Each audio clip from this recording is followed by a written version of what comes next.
Hey YouTube, what's good in the hood?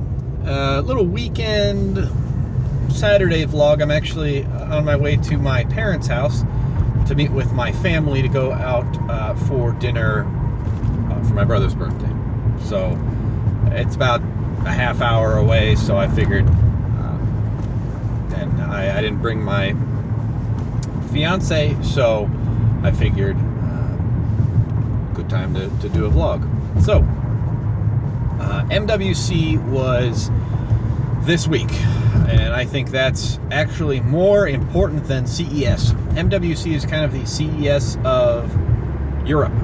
It's over in Spain. It's the Mobile World Congress, and there's new, phones that come out, and there's new product launches and other things like that for European-based companies. LG, I'm not a huge fan of them when it comes to mobile devices. They're good with, televisions and appliances, but small stuff, I don't think they make small stuff very good. Their phones, I think, are garbage. No, that's Sharp. That's Sharp that makes that. So their small stuff is garbage. They came out with a 360 camera, and 360, I think, is the technology of this year. That includes VR. So how do you shoot things in VR? How do you get it in VR? You need a 360 camera. Panorama's cool, and if you're an Android user, you can take a 360 degree photo if you download the Google Camera app. The Samsung, I'm on a Samsung right now, this phone cannot do 360 degree pictures using the camera app that's built into the phone. The one that's built into the phone's good.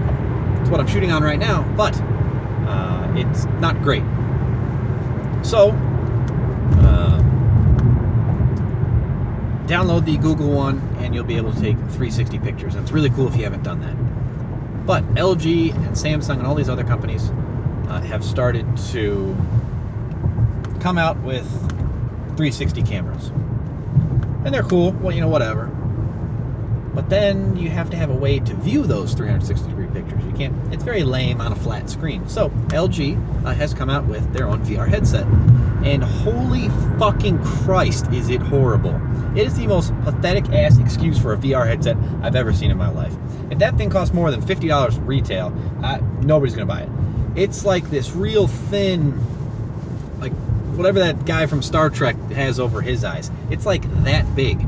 And it doesn't hug your face very well. So there's a ton of light bleed. You get a lot of light in from corners just because it's not made very well, and it's just not a very good product. Going through the Easy Pass gate right there. If you don't have an Easy Pass, you don't know what one of those are, I'll just explain it real quick. Easy Pass is for turnpikes here in the United States, and rather than taking a ticket and then driving to your destination and then paying for how far you've driven, that does it automatically. So there's a little sensor, and it picks up your little payment thing, and that's hooked up online so that it deducts the money accordingly without ever having to roll down your window or do any of that good stuff. Normally people hold them up to their window like that, so that the little laser on the building, a little infrared on the building, can read your pass, Easy Pass. Well, this car is small enough, and I don't like having it stuck to the window because I'm leasing this damn thing, that mine's actually in the glove compartment down here. But those little infrared things on those buildings can get it all the way through my car, through all the crap, and never have to take it out of the glove compartment. So that's ultimate lazy there. But getting back to MWC, LG's VR headset is just garbage. Samsung, they've come out with a VR camera, and it's geared more towards professionals.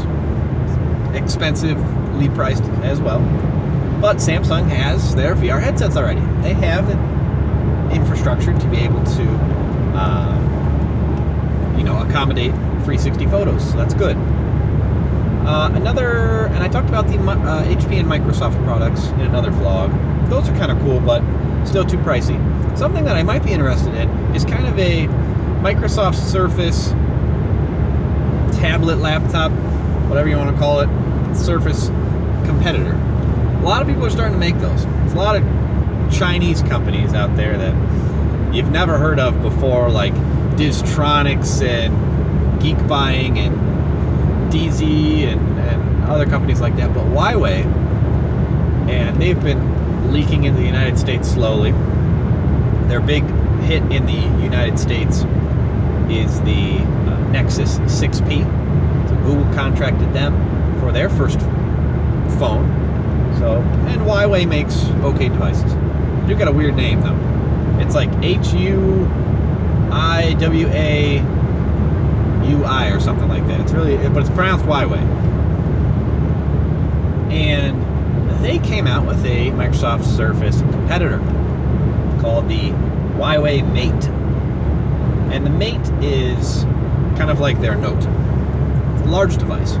But this is called the Huawei Mate Book. And it looks exactly like a Surface Pro. But it is paper thin. It is incredible. And it folds up nice and neat. Detachable keyboard. Plenty of ports and all that good garbage. And it looks pretty cool. And it's inexpensive. It's got not the best specs in the world. But it's, not...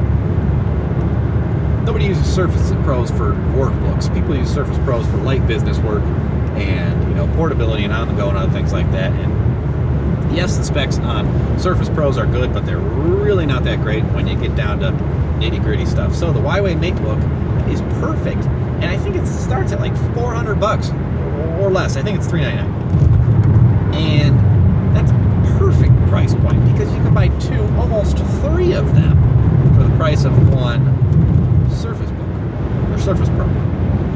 So that might be something I'm interested in. I'm going to start picking up a whole bunch of those little inexpensive electronics, and I do. I have a lot of them, and if you've seen my reviews, I do not necessarily review some of the name brand stuff. I go with off-brand Chinese crap because with my IT background, I have all the parts and abilities and other things like that to upgrade these computers without having to pay the premium of a manufacturer doing that.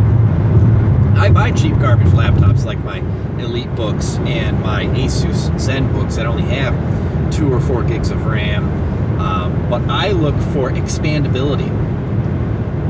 I would never buy a Mac, but I own a couple of them. But I would never buy one because anything goes wrong on that thing, it's done. You've got to replace, logic boards and a whole bunch of other stuff, and it's just, might as well just buy a whole new one. So I buy the inexpensive stuff, and with some of my IT knowledge, I can upgrade that stuff, put SSDs in, multiple hard drives, 3 hard drives in a laptop. Some laptops I have 3 hard drives in them, and even upgrade onboard graphics and other things like that in laptops. That takes a little bit of soldering and desoldering, and it's a little bit higher advanced than maybe we want to go, but I might start doing some of those videos of, if you have this laptop, here's how to break it down, and here's how to do some quick upgrades to help improve the performance and double the value of your computer. Because I think a lot of people, something goes wrong with their computer, big or small, and computers are getting cheaper, and they're very quick to go out and buy the next $200 piece of garbage or $300 piece of garbage desktop without, having the knowledge to fix that problem or replace that component or upgrade that old PC and still use it very nicely. I've got computers at home that are 6, 8 years old that'll smoke anything that you have on the market nowadays because I've done those upgrades. So MWC was good, getting back to that. They had some okay products. It's a lot of 360 stuff. Microsoft came out with all their new partnering products and some of the smaller names like Huawei and LG and other, not the big competitors. Fuck, man, am I gonna get pulled over or something? Oh, son of a bitch. I think that's fucking cop right there. Maybe he already got somebody. Anyway, we'll find out. So, not too much going on in the tech world now. There really hasn't been too much news anywhere besides that. Aha, he does have somebody. That's good. That's normally where he sits. There's little gaps in the median over here, and he sits right there. And I know that he sits there, but he had his lights on. I wasn't sure if he had got somebody or not. So that's that. I don't want to make this vlog too long. As usual, guys, like and subscribe and comment and let me know your opinions. All feedback is appreciated, and hopefully the tech world will get a little bit more interesting in the coming weeks, so I have something to talk about. But other than that, stay tuned, guys. Thanks for hanging around, and we'll see you in the next one.